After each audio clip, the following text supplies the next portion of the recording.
I think the most important thing is that we want to, in patient-centered dentistry, we're wanting to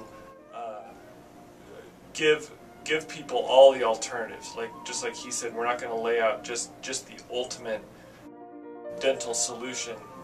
There's always different levels of care and different ways of treating something, and I think it's important in patient-centered care that you educate the patient regarding the pros and the cons and the costs associated with maybe not choosing the highest level of care. There's always a cost associated, maybe not a monetary cost, but a health cost if you choose lower levels. But if that's all that person can do at that point, then that they've chosen that level, and we will help them,